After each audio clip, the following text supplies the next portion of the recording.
Hey guys, welcome to the Mad Over Videos podcast. This is episode 18. I don't know, it's been an eventful journey.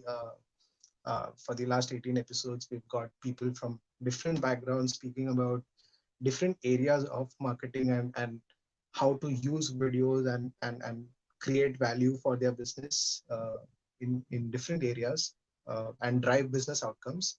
Uh, but I think one of the major roles uh, or sort of objectives of a marketer has and will always be demand generation.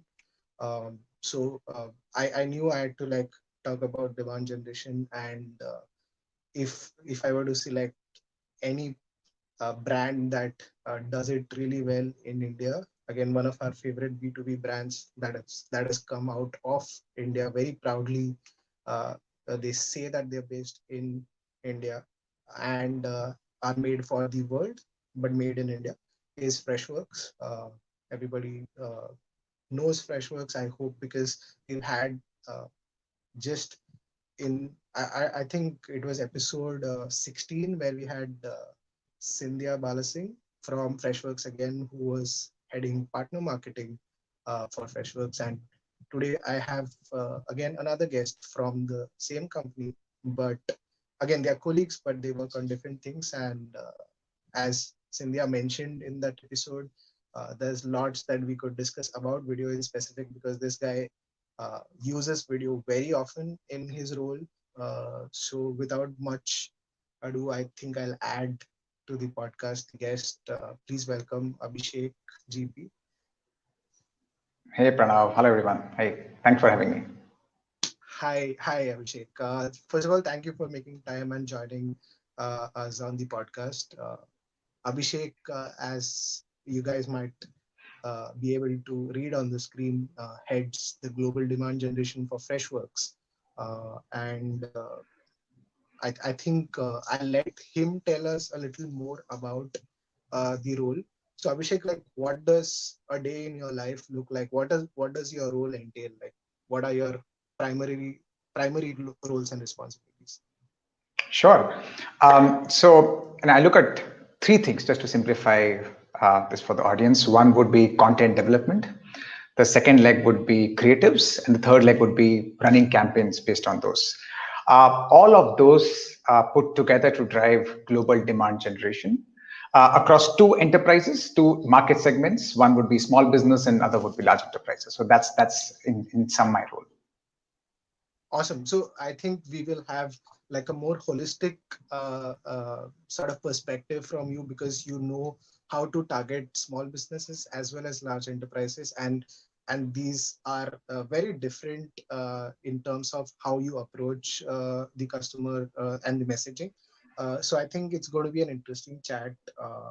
But then one thing I would like to start off uh, is with a line that I found on your LinkedIn profile, and that stays with me. Is that selling soap is not too different from selling software. Uh, Please elaborate. Okay, yeah, it's interesting you picked this up from my bio, but I truly believe in it. And I can tell you this because I have worked with CPG companies and also organizations like Philips and Amex that have both B2B and B2C businesses. So that sort of, comparison that I hear about between B2C and B2B, I find it a little frivolous for many reasons. Um, I believe the core role of a marketer is to create a hook that sort of tugs away at the core emotion that makes the buyer take the next designed action or purchase a product. That's the heart of marketing at the end of the Yeah. day. The only difference I see between B2C and B2B is that in B2B, you are working with someone else's money. Yeah, you're just managing that money. In B2C, it's mostly your own money. And when you have that difference, the range of emotions that you experience is slightly different, but not extremely different. So a good marketer in B2B is someone who understands that different, but still plays with the same emotions that work for every human, you and me included. Very nicely put, Abhishek. I will hold on to this topic. I'm going to bring this up slightly later in our chat, because I really want to go deep into how one could approach B2B in a slightly more engaging manner, where they could uh, like possibly drive better outcomes and not be boring like most B2B campaigns typically are. So before that, uh, I would like to jump into the point that most traditional B2B campaigns, they are safe, right? They talk about their Hmm. product, they uh, talk about features and things like that. You see, but when on the other side, when you see a B2C campaign, if you see a TV commercial, if you see a digital ad, whatever, you have people experimenting, pushing the boundaries, doing bold stuff, right? Why do you think it's not so common in B2B, and what could be done better? It's a great question. Um, there are two possible reasons why this is the case with B2B. And I can tell you that there are some amazing marketers in B2B, but there could be more, right? So the first reason I believe is that amongst the B2B marketers, there is a mistaken belief that as soon as you don a suit, you become a different human. You become a human who hates emotion, loves crunching data, and is devoid of the base human emotions that everyone has, really, right? So that's a mistaken belief, number one. And we all know, and there are fields around it like behavioral psychology, there is behavioral economics, which tell you that people make decisions based on emotions first and then they rationalize it later, right? So there is a clear sequence to how people make decisions. The second reason I believe is that B2B has a problem of abundance. What I mean is that you got a ton of features to talk about, right? Now compare that to the world of cosmetics, where you don't have a lot of differentiation. And therefore, you are compelled as a marketer to talk about and to tug away at those core emotions that drive you to that behavior. With B2B, you've got so many features and capabilities to talk about that you almost get overwhelmed by talking about them. And at the cost of missing out on talking about emotions and insight, really. That I believe would be the two big ones. Yeah, yeah. And I think truly put, I think we were just talking about this while we were discussing what uh, or picking the topics that we should be talking, how it's important to challenge conventional wisdom, right? This has been taught to us that okay, this is how things have to be done in B2B or things like that. Or say when you're in B school, you are taught that this is how marketing is done, but then marketing is always ever evolving. You Yeah. cannot go back and update your curriculum so soon, and things like that. And typically, if you go by the book, you are not going to succeed as a marketer, right? Yeah. How have you personally made efforts in challenging conventional wisdom, and if you also have seen things like this around you that inspire you, you can tell me more about that as well. Sure. I think it's important for a marketer to be an observer in general, right? About humans, the society, and the culture. And I might sound cliched here, but it's a fact because ultimately you're talking to a fellow human, and if you don't understand their world inside out, you cannot persuade them well. And marketing at the end of the day is all about persuasion, but persuasion at scale. So you need to understand influencing really, really well. And emotions is the route to influencing, as we all know, Right, right? right. So I believe that you need to be a student of multiple things, and that makes the job a little difficult, which is a bit of psychology, a bit of evolutionary biology, a lot more data today, Yeah, and of course the creatives, communication, and the persuasion. So I believe it's almost like an amalgamation of so many things that you need to get together and bring together to actually arrive at, let's say, an insight for a campaign, or even to sort of really understand in the audience that you have that you want to talk about. right. Glad you brought out the word influencing. I think it's such a I think commonly used keyword today amongst marketers, whether B2B or B2C. You're now seeing the rise of influencers even in B2B because of the personal branding that people are doing on Yeah. LinkedIn, etc., which is great to see. And also for B2C products where you see all these Instagram and TikTok influencers, etc. But like I want to talk a little bit about influencing, right? What exactly is influencing, right? Is it about the number of views that you could drive, or attaining a few likes and comments and those kind of numbers, right? Or is it something more than that? Yeah, it's a great question, and I'm sure it's helpful to most marketers here. I believe different kinds of influencers have different roles to play and different gaps to fill in your portfolio. So let's say, as an example, I am a brand that's not as well known in the market. What I need badly is credibility, right? So I want association. And if there are influencers who are happy to associate with me, I can borrow their credibility and sort of market my product. So if credibility is a problem, which is usually low brand awareness or product awareness, then certain kind of influencers would do a better job. If reach is a problem, you might want to look at a different set of influencers that are slightly more massy, that are even more bordering on controversial, who have a point of view, Right. and who, because they have a point of view, they have a ton of followers following them. So in that case, you're almost filling up a different gap. So, to your question, it depends on the objective that you as a marketer have in mind. That depends on the stage of the product that you have and that you are managing. Yeah. And based on that, you sort of fill up the gap by having that influencer. Correct, correct. But then I think if you look at the definition of influencing, if I'm influencing someone, if I'm influencing you, for example, Hmm. right? Hmm. It's not about it's about me having an impact on you, right? It's Yeah. about me giving you uh, like an impression, right? I'm creating an impression on you. I'm touching an emotion, right? Right.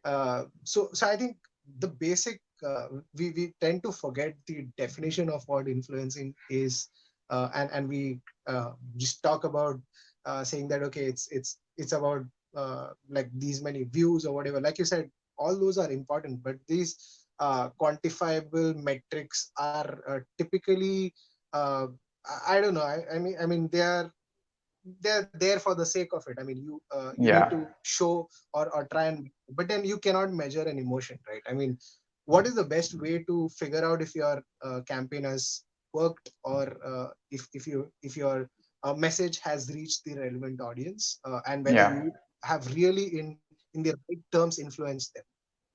Right. It's been an age-old problem, right? ROI of influencers, I think, hasn't been solved for. It's a very difficult attribution problem to also solve for. The most successful form of influencers that we have today is the ones that are working on an affiliate model, which is, you know, if they help you purchase a product, they get a commission from the brand. But I'm sure there is a wide range of influence that you're also talking about. It's not just about purchasing, but what happens even before that. But it's a problem that's still unsolved. And and therefore, marketers, especially in B2B, are also fairly skeptical of what kind of influencers do you use a sales expert? Do you use an analyst as an influencer? Do you use a mini celebrity in that field? And what would you gain from any of those interactions versus dishing out a very useful, helpful content piece that is guaranteed to be helpful to your entire audience? So that's a sort of almost like a dichotomy that we have in our minds. Correct. I think it's great that you've sort of been able to break it down in a way that most marketers can understand, right? But I think typical marketers out there don't understand the difference. They happen to stick to vanity metrics, and like they say, they need to know what dollar amount can they seek out of every dollar spent. But typically marketing, you don't have to measure everything in marketing, right? It's also about this influence or the brand equity that you could build in the long Yeah. term, which can possibly like I think give you a lot more in return in rather than just that one sale that you're looking through all these influencers. So I want to know, your opinion on this, and this might be borderline controversial. I want to know why B2B today needs a lot of good marketers. We've seen amazing marketers in B2C, people who've done wonderful campaigns for Indian brands, for brands abroad. But then we haven't like seen star marketeers when it comes to B2B. Why is now the time where there has to be things have to change? Tell me that. Yeah, I've been thinking about this, and I think two reasons. One is the market space within B2B has become extremely crowded. And it's not very different from B2C, where you have 1,000 cosmetic brands, for example. There are about 400, 500 players in the CRM space, which is the most popular software category. There are X number of players in the ITSM space and whatnot. So the market is extremely, extremely crowded. And the only thing that can pull you out from that market is differentiation. And it's almost like a dream for a marketer to see how one can differentiate and create those differentiating variables in the brand so as to Yeah, pull that brand away from the pack. So right. today there is so much more that is required for a marketer to do to pull that brand away from the crowded pack and create a perception around it. And what better than marketer to do that job, right? So I think that's problem number one, and that's almost like a macro event that is happening around us. The second is more contextual, which is around COVID. Now, if you think about it, our workspaces have gotten blurred, right? So we don't really have a difference between home and work now, which means Yeah, that earlier, when you used to use your B2B software in your office versus a yeah, B2C product at home, there was a change in context. And correct. therefore, marketers would think that people understand that context and appreciate it, and therefore are okay with a shitty product at work, but not anymore, right? I'm on a Facebook and I'm on my B2B software. I'm Yeah, expecting the same experience, right? correct. Now, this gives marketers so many more levers to think about experience more broadly than they do today, which is brand experience, in-product experience, and of course, marketing in general via creative and communication. All that is about delivering experience. So I believe those two macro events are changing the way people have started looking at B2B software, and that's why you need a lot more creativity, a lot more boldness, and a lot more interesting work. No, interesting. I really want to pull this message out, and because I was reading about this just today. Such a Mhm. brilliant fact that you brought out, where today consumers like are possibly at their homes for most of their times, and you're going to be competing with B2C products for their attention, right? This is something that most people don't realize, that this is something that has changed, and you have to navigate this change, you have to fight this, and you have to fight like the attention capturing abilities of a B2C marketeer to get yourself noticed and your business noticed today. And interestingly, I was reading this report by Salesforce. This was put out, this was shared by, uh, I think, Tim Clark, who's the Senior Director Product Marketing in Salesforce CPQ and Billing. And one of the points that says today is that people today are like 79% of marketers today are focusing on customer experience initiatives in order to figure out how to better connect with their customers and deliver what they need and where they need it, right? Yeah, Because today all the needs are from your home, so it's right. like you have to pay attention as much as it is important to have an ABM program, or whether it is to try and achieve personalization. It's very important to understand how you can like sort of position yourself and get their attention in the space that they are in today. And I'm glad that you brought that up, like, but this is, I think, brilliant. I think lovely that I could connect these two things today. And another insight that really came out of that same report Mhm. was that like this talks about, this is the state of marketing report, that this is the state of marketing report that Salesforce put out, and there were four ways mentioned in order to like how you could rethink your approach in marketing in today's socially distant world. And the number one insight again from that was to adapt to new expectations, right? Mhm. Again, I want to quote another statistic that 84% of customers say that an experience that a company would provide would be as important as their product or service, right? Yeah. So like, The- that's the- huge, right? Yeah, absolutely, right. So I think even in the future, and it's also happening with a lot of organizations, the function of customer experience is getting subsumed under marketing, because as a marketer, you are in a unique position to look at every single touch point that your prospect or customer experiences and create those value, create that value to enable them to sort of get the best experience out of them. So there is a lot of value to be unlocked around experience, and it's been a slightly dirty word. We've used it for to mean so many more things, but Mhm. you need something more concrete, especially in today's time, as the report suggests. So completely agree. Right. So again, I think if you backtrack this and try and look back at how you would achieve this, is first I think you need to define your objectives properly for every campaign, for every message that you put Yeah. out, and a lot of marketers face this problem in order to define their objectives correctly, right? Uh, like we at Guch work with a bunch of brands, and today work with a lot of large enterprises, and surprising that even marketers at large enterprises also have the same problem in terms of defining their objective.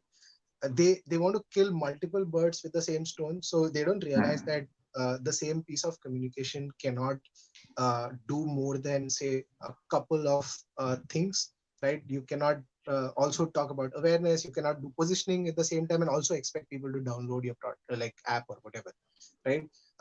You have to be crystal clear in terms of what is your at least the primary and the secondary objective, and treat it that way. So when you measure the output based on the results that you achieve with that, you need to be very clear in terms of the expectations that you're setting with the piece. So Hmm. how do you sort of define the objective? It could be it could be lead generation, it could be awareness, it could be, I don't know, downloads or whatnot. I want to know what's your process, and let's Sure. talk a little bit more about this. Sure. The way I think about this is there are some micro goals that you need to achieve to ultimately hit the macro goal, which is usually someone agreeing to buy the product or if the eventual product purchase, right? That's the main goal, but there are routes to it, especially in the B2B world, compared to a B2C where there is an ad and there is a banner and there is an e-commerce site and you're done. So understanding the buying cycle and the buyer journey is super critical when it comes to B2B. Uh, and I need to, if I were to sort of explain what those micro goals mean, the micro goals could mean, like you said, could be an asset that I want to get downloaded. It could be a series of videos that I want my buyers to watch. It could be a quiz that I want them to take. It could be an ROI calculator that I want them to use and get influenced. So there are multiple, I would call them lead magnets that you might want to use to hook your buyer, and that is very sequential. You can't expect one prospect to sort of consume all of it.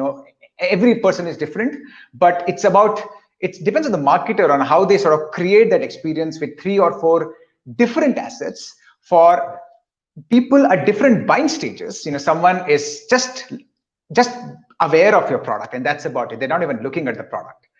There are some other people who have a problem in mind and they're looking for a solution.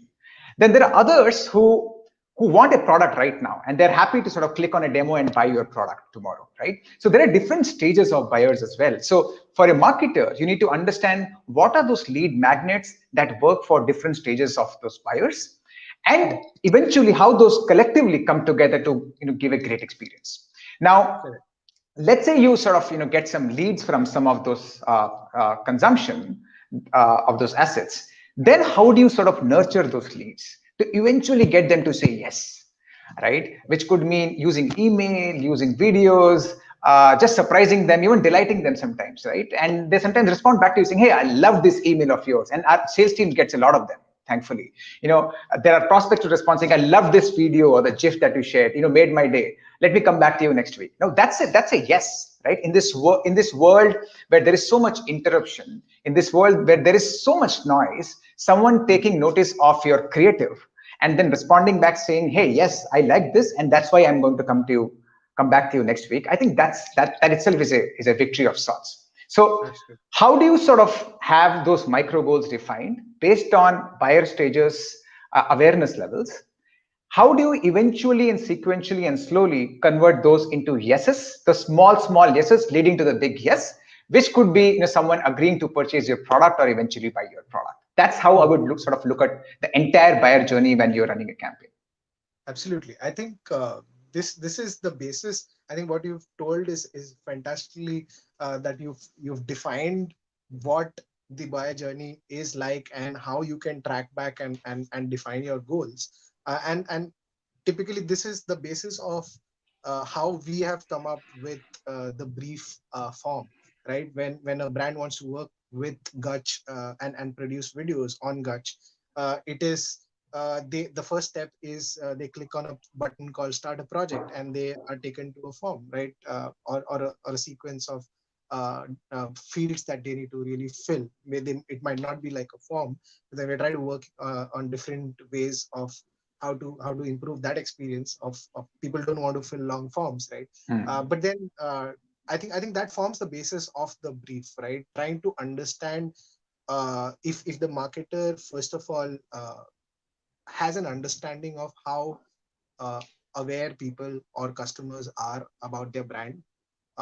Also, in terms of what is that eventual outcome that you need to drive, right? And based on that, uh, like also try and narrow it down, narrow down the messaging, the format, or things like that of the video Yeah. to sort of align to those objectives, right? But I want to know again. It's very interesting problem because you at Freshworks as a marketer have to market to other marketers, right? And like the person on the other side knows that okay, there is an ad coming, or this is a, I don't know, this is some kind of a funnel that I'm getting into or whatever, right? So typically, Yeah. how do you navigate this problem? Yeah, I tell you the bigger challenge than talking to marketers is talking to sales, because they have their guards on, and we Right. sell to both sales and marketing as personas. So it's slightly more difficult to sell to sales because they have their guards on and they're evaluating, every piece, like you said, every micro KPI. They can see through what those micro KPIs are like. For marketers, I believe the challenge is slightly different, and I keep sort of telling this to my team, which is marketers would start grading you on how that creative looks, right? They would start grading you on, they are almost evaluating your creative before they decide to sort of sign off on whatever Absolutely. that micro KPI is. So that's, so Absolutely. the threshold is fairly high when you're talking to a marketer. The language, the copy, all of those tend to matter a lot more for many different reasons beyond just selling. And good brands do a great job of doing that really well. Right. And I'm very happy that Freshworks does it so well that a lot of people, and proof is in the pudding. Like you have seen adoption of the product. And I mean it's I mean I know that there are a lot of products out there in terms of CRM, help desk, and things like that. And one of the most commonly adopted product is Freshworks. So kudos to you and your team there. But since you bring the you brought up the evaluation of creative, right? Uh, as a creative director, for me also, this was the major problem, right?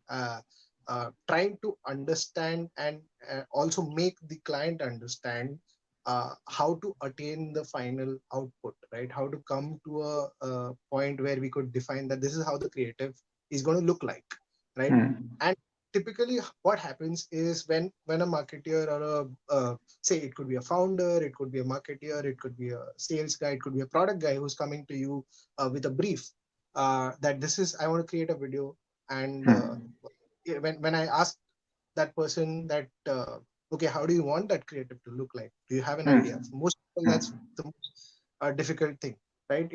It is highly biased on something that they have seen or possibly a brand that they really like has done something similar, and they want to recreate that. And oftentimes and not, they get caught up in like, okay, what camera are we shooting on? What is the set going to look like? What is your color palette and all that? I mean, yeah, that those are very important things, but they complement your message, right? The Yeah. creative and creative has to be rooted into a like deeply into the insight, like the customer Yeah. insight. What are you Right. trying to say? What are you trying to achieve? Tell me what's your process. Like I know a lot of people are not able to do this properly. I hope I get the right answer from you, so that this is a lesson to a lot of other marketers who might be watching, listening this to this podcast.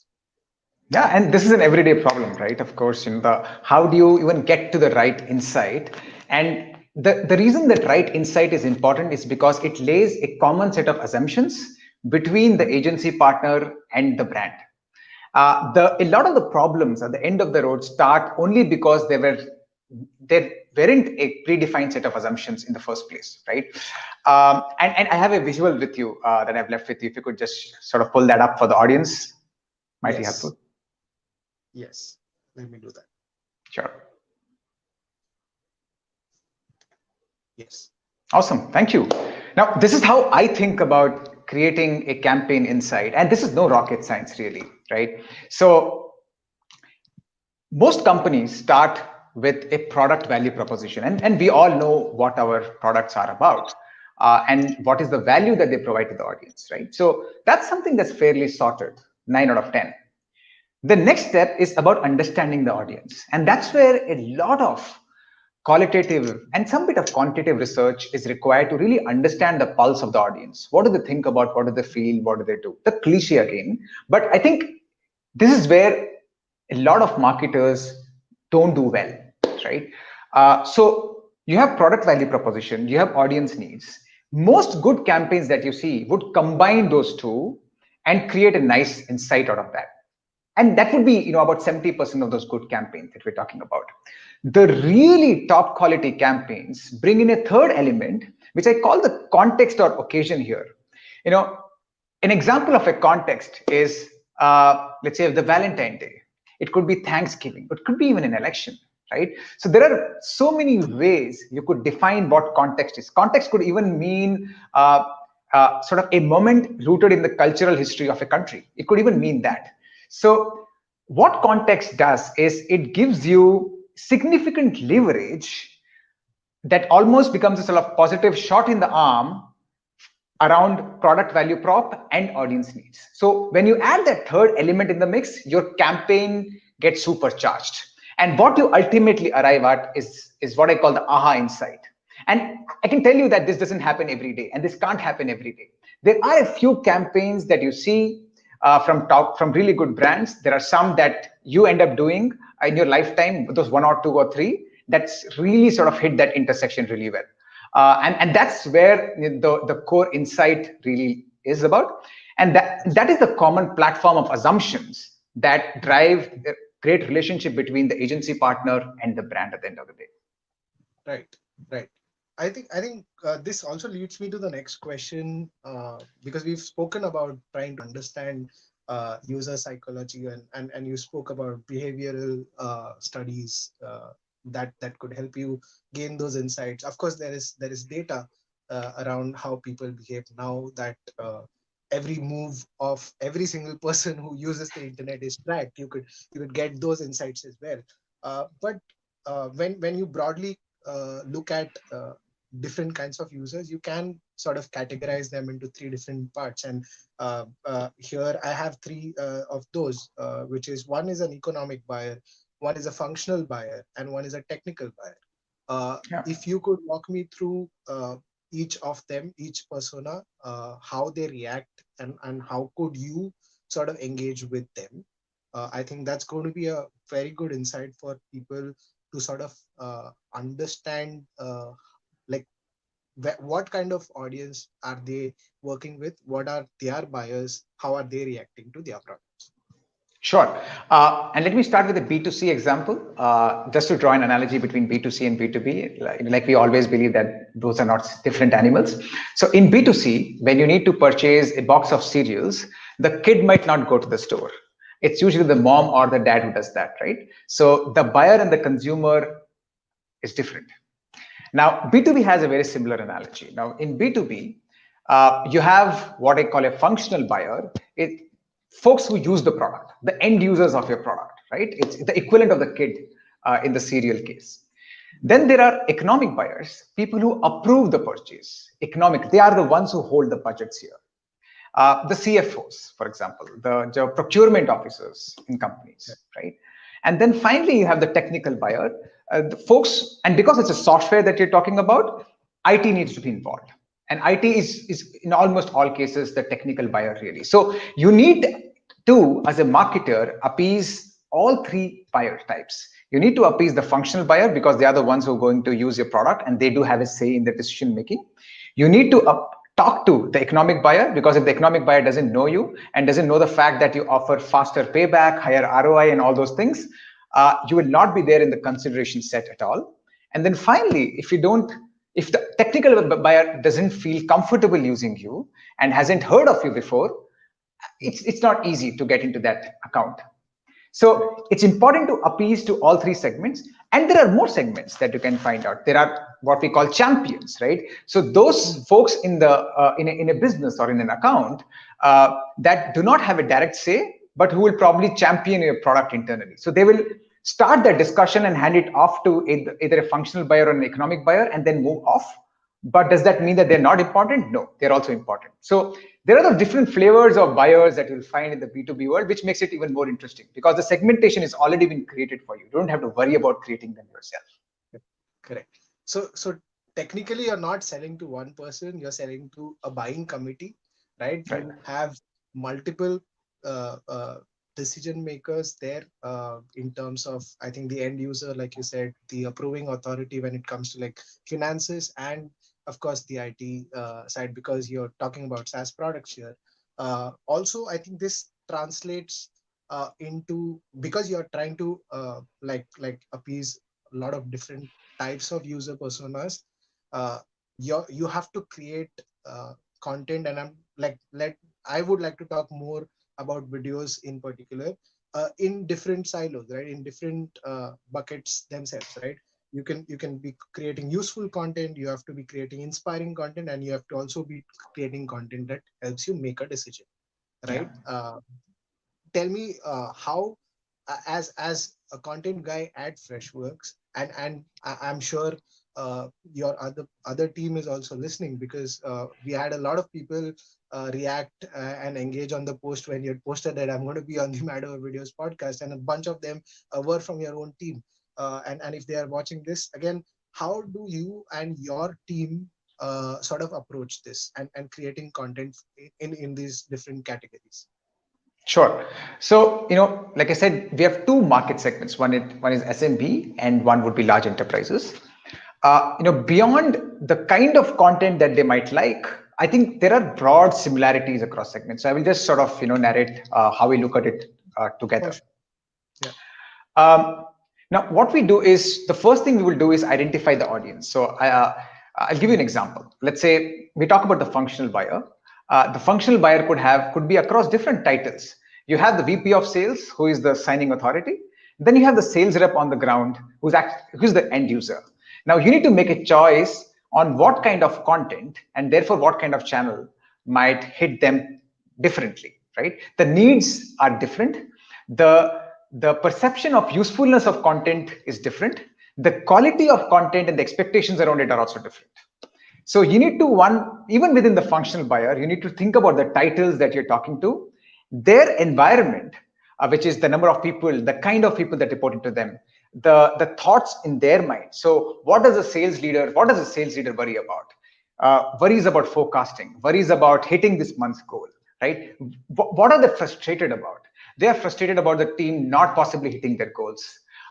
They are worried about the team not being able to hit the next quarter's pipeline. They're worried about them not having the right set of technology to even give them the right visibility, right? So you need to really get deep into understanding even that one title that we talk about.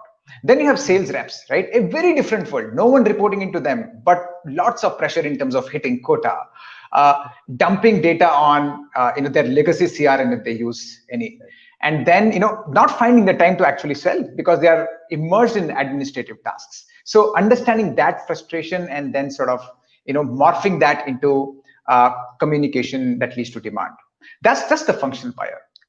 And then the next choice is, do you want to make them consume a lean in asset or a lean back asset? By that, I mean, do you want to make them consume, let's say, a webinar, which is a lot about information, and you're hoping that they're sort of even taking notes if that webinar is interesting enough?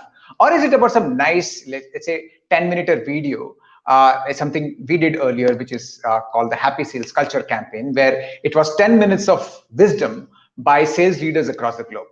That's more like a lean back sort of a format. And you might want to decide what is that format that those different titles might even like. A VP of sales is time pressed, extremely busy, doesn't have time for a 10-page ebook. So don't give him or her that, right? Try an alternative format.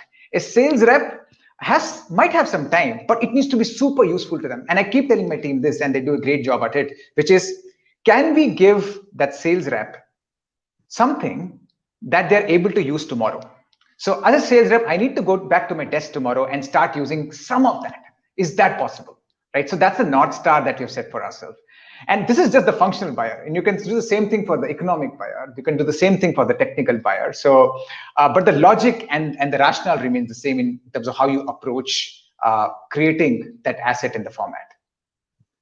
Abhishek, I'm super impressed by the clarity of thought that you have and the way you conduct your team to create content. Again, this goes back to the thought of every company not just I think needing a marketing team, but they have to build a media house within themselves, right?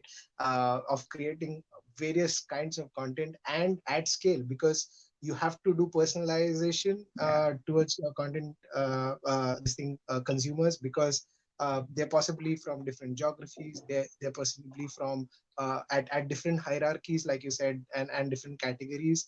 So you're doing different formats, you're doing different messaging, you're doing different language adaptations of that, because say a Freshworks also targets multiple geographies across the globe. Again, so it's not always even the kind of people that you have and the help that you get from them, from your internal team, is most often not enough, right? So you have to depend on external help, whether it is a freelancer, whether it's an agency, or a market network like Guch, possibly, who can help you create these videos at scale, right? And at speed. A lot of times it also is about speed, because like at times you realize that, okay, you need something very quickly, and you do not have the resources or the time to pull that off, and you have to rush into it.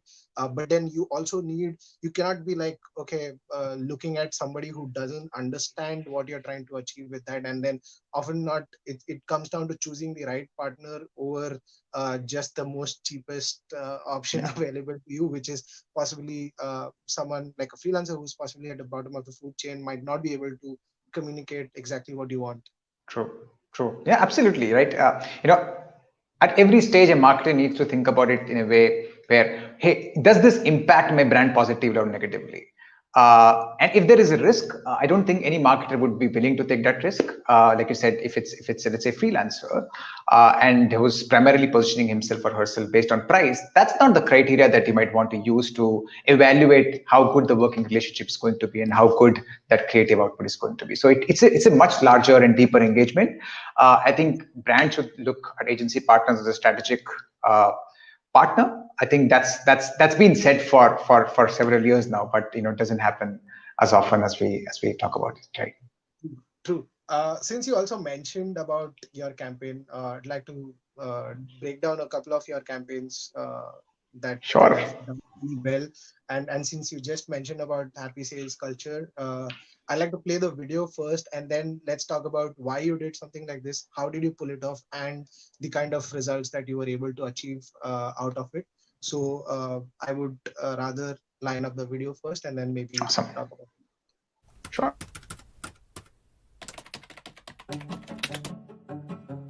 So let me start by introducing myself. I'm Henrique Aragao. I'm Brogan Taylor. I'm Simon Johnson. My name is Rob Idink. My name is James Ski. Raymond Huner. And welcome to my Freshworks Masterclass. Welcome to my Freshworks Masterclass in happiness and team management.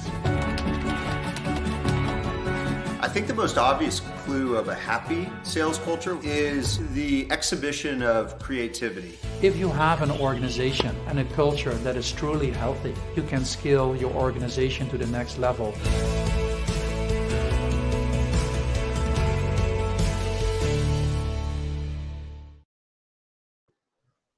First of all, before you start, such a beautiful insight that people win when, or people perform at their best when they're happy. Right. Happiness is often undervalued in today's world, and I think I think we realize, especially because we are distanced because of the pandemic, we realize that of a lot of things which take a lower priority or a backseat in your general day-to-day routine otherwise are now coming up as things that you are spending more time with your loved ones and trying to follow a passion that you might have been missing and things like that. So I think, first of all, congratulations for getting it right with the insight, and please tell me, how did you set out for this? What all went into doing something like this? Because you've seen so many amazing leaders, the names that flashed on the screen during the video, and also what did it get you in return? Sure. So I'll first start with the structure, perhaps, on how we thought about this campaign, if it's useful to the audience. So we again started with the audience needs, right? And this is interesting. Now, if you worked in sales, you'll realize that there is a lot of emphasis on developing a sales culture. You don't talk a lot about marketing culture. You don't hear finance culture, right? But sales culture is a phrase you hear often. And leaders are very particular about creating a certain kind of culture, which is based on who they are essentially and what they think has worked best, right? Is there a model to it? Perhaps no. People have just worked and been part of teams which have been led a certain way, and they believe that's the best way to get results. So that's the honest audience need that we really sort of harped on. The second piece is around the product value prop. Now here, instead of selling our product, we really wanted to question this, which is a happy sales team is multiple things, right? It's a function of the right culture in the team, which is, are you happily dependent on your team members? Are they ultra competitive? Is the leadership style, does it resonate with how you are as an individual? And so many more things, right? The software aspects of culture. Then there is, for example, the human-machine interaction, right? So a sales rep's day is consumed with administrative tasks and also then using a lot of technology, right? On an average, and this is a figure from the US, an average sales rep uses about 6 to 7 tools on a daily basis, and that's quite a bit. And in the UK, it's about 2 to 3. So that's quite a bit anyway, right? You don't use Facebook and 7 such tools to sort of input your information and get entertained, right? So that's not done. So the open question that we wanted to ask was, does technology, or does the right kind of technology impact sales culture positively or negatively? We really wanted to go all out with this study. The third is, again, the context. Now, I don't have to talk about context here because happiness is such a universal emotion. I didn't have to think about whether this appealed to the US or to Australia or to India or to the EU, right? It's a human emotion at play. So, and what happened from a context perspective is because COVID hit, we needed a lot more good news than we were hearing at that time, right? So there was an automatic sort of undercurrent to this campaign, which ideally made people feel better. And inspired, of course. So the team sort of came up with this nice, amazing campaign. In terms of operational legs, it was very difficult. So, and challenging in a very good way. So one, you had to sort of reach out to these senior leaders, extremely busy, had to get excited about the campaign, had to get excited about the theme, right? They don't need any promotion, they've been there, done that. So how do you make them excited about the theme? How do you make them excited about the concept? How do you make them understand the value that they will be providing to their peers, as sales leaders, when they sort of spew those insights? So there's a lot of selling that one needed to do to get this idea across, and thankfully, those amazing people really sort of lapped it up, and then sort of took out the time to actually shoot, and all of this happened during the pandemic, as we spoke, right? So there is a sort of videographer who sort of visited their homes, actually shot them, and sort of you also see a lot of personal touch there. It's not just them working on the laptops, but doing a lot of things which shows them the complete them rather than the unidimensional leader that you always see every single day. So a lot of operational heavy lifting in terms of talking to them, selling the theme, getting the storyline together, because every single video, and this is just a trailer, every single video spoke about a unique insight. So we spoke about happy sales and impact on productivity. We spoke about happy sales and the right technology. We spoke about happy sales and sales performance. We spoke about happy sales and strategic priority. So there was an interview guide that we had to create for every single interview, and therefore the preparation around that. And eventually sort of we had to then roll out all of this in the form of a nice grand campaign. And like we spoke before, which is how do you sort of then design those micro KPIs, which is the report, the quiz, the videos, and create a holistic journey around it. So that's really the campaign. In terms of outcomes, to be honest, it really surprised us. And the single biggest metric that we are proud of from this campaign is that in a world where you are heavily reliant on paid media, it reduced our CPLs by more than 80%, number one. So great creative execution can transform how you think about your budgets. I think that's the number one learning.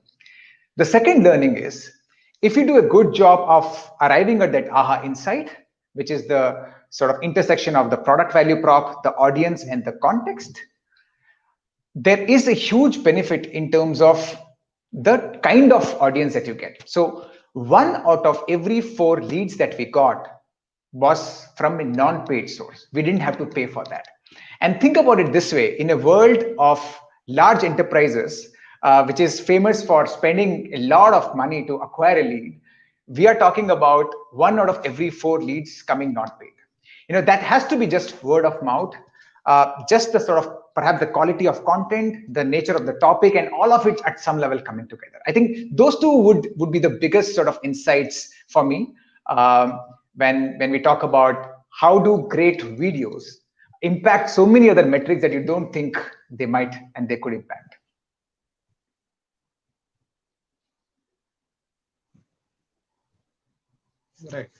Right. Absolutely. Like, I think that also brings me to the next campaign that we want to talk about in this interview, is something that you did for Valentine's Day. Yeah. That's an interesting one. So yeah, I think it's best if you play this, and then it would be an interesting chat.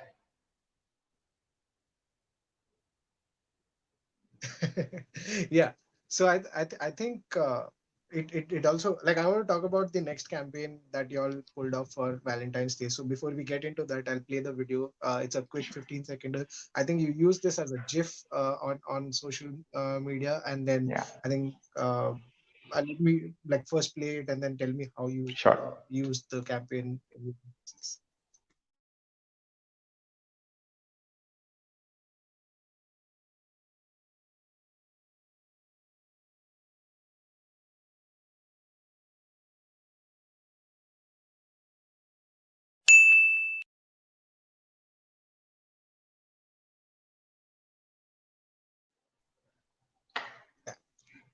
Awesome.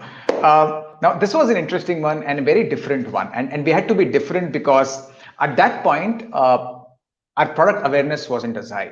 And we were, of course, working in a very cluttered market, like I said, 500, 600 CRM players. So how do you differentiate yourself? I think was an important question that, we were all sort of thinking about. And what we did was this, I'll use the same framework that, I keep using in my mind. It's more subconscious now, but we'll start with the audience here. The audience is the sales reps. right? Now, the average age of a sales rep is about 25, 28, 32, not beyond that.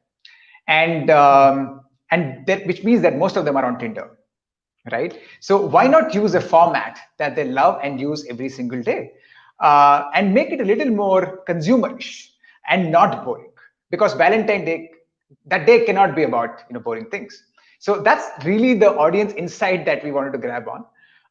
The context, of course, is very clear, which is how do you marry the Valentine's Day with the format or the platform that they love, which is Tinder, and with a software they don't necessarily like today because of what they're using today. So how can you marry all of these together to come up with that one aha insight, hopefully, and then sort of also talk about your product proposition, which is, hey, this is competition A, and we sort of morphed their name. This is competition B, and we had a nice bio created for them as well. And that's all based on perceptions on review sites. That's not defined by us, right? The competition. That's based on what they get spoken about on the review sites. We use some of those real reviews, just made it a little more funny and witty, and then finally sort of introduce ourselves, as that one other software that will eventually rescue you from the dullness that you face every single day.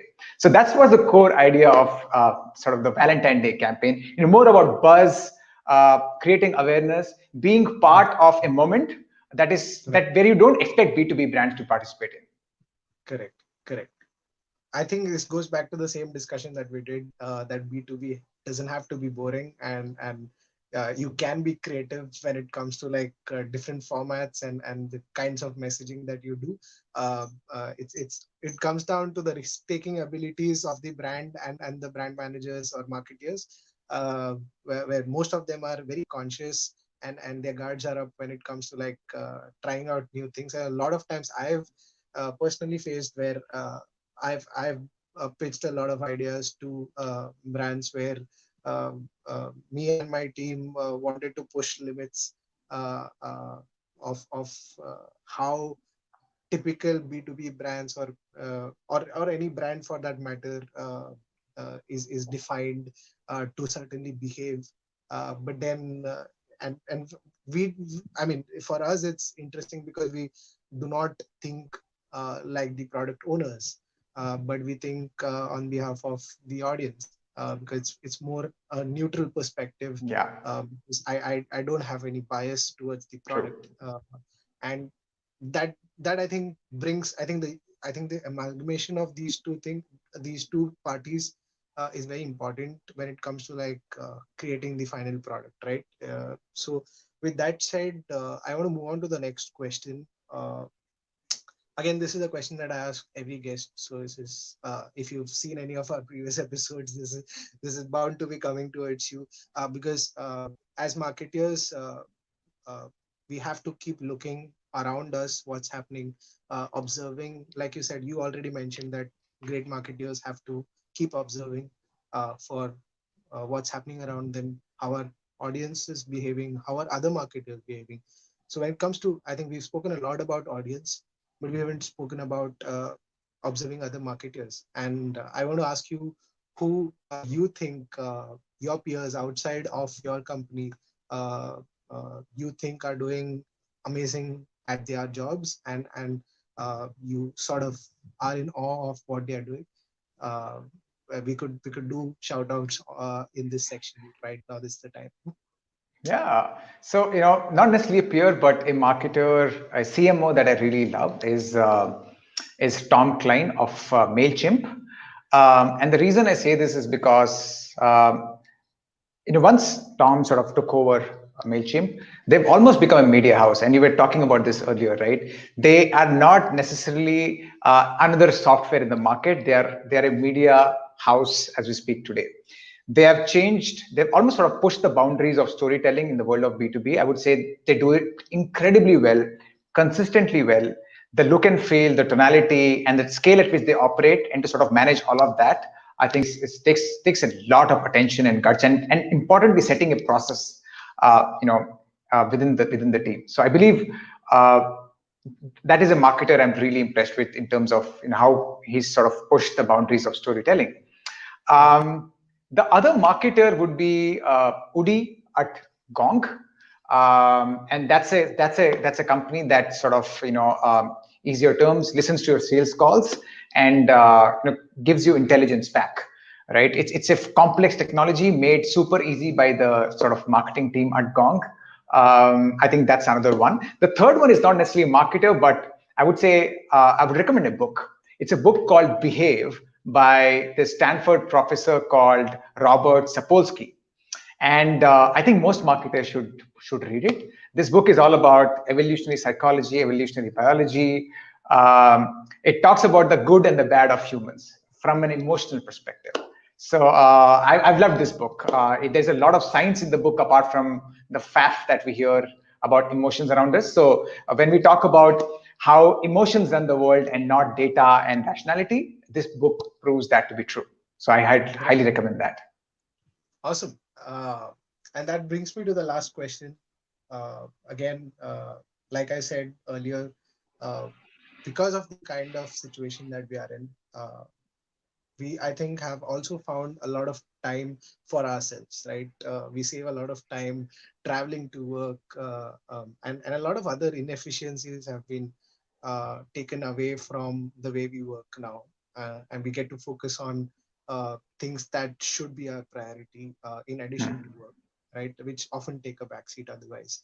And I was talking to you when I happened to get introduced to you by my colleague Rahul, and the first thing that we bonded over is music, right? You are a musician, and like you play, I think, the mridangam. You also sing, and I also am a percussionist. So it's, I think, great to bond. But how are you utilizing this? What have you come out as a better person? Have you what have you uh, like done to work upon yourself to make yourself better than what you were pre-pandemic? Yeah, great question, right? So a couple of things. One is I'm a man of routine. I love that predictability that gets my day started.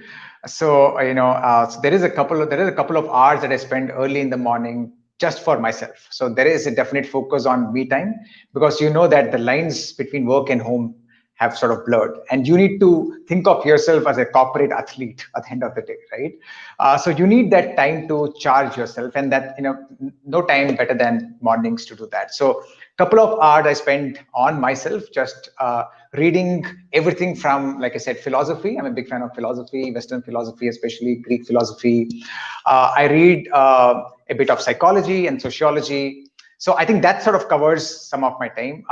What I do also apart from that is I focused a lot on my fitness. So I've lost about 12 kilos in the last 3 months, which is something I'm really proud of.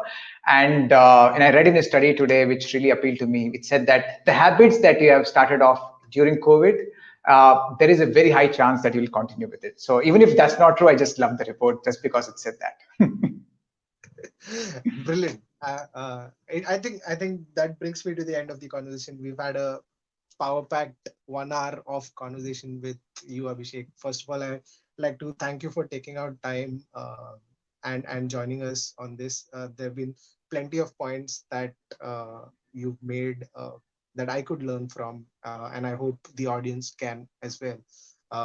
What it has also given me is a new way of thinking and looking at campaigns, and especially for B2B, which I would hopefully be able to implement where in my own this thing day-to-day work. And the other thing that I hope to do is stay in touch with you, because I think this is one brand that we would really like to work with. So if at all we can find ways of working together, that's the other thing that I would love to do. And again, thank you so much, Abhishek, for taking time out and joining us. Is there any closing thing that you would like to say to the audience? Just be bold, be interesting, and be creative. I'll keep repeating that forever. Thank you for having me, Pranav. Love doing this. Thank you so much. Thank you so much. And for the rest of the audience, we'll be back with a new guest very soon. On this has been like a great 18 episode journey for us. So hopefully we'll have the 19th episode soon. And like till then, I think see you guys.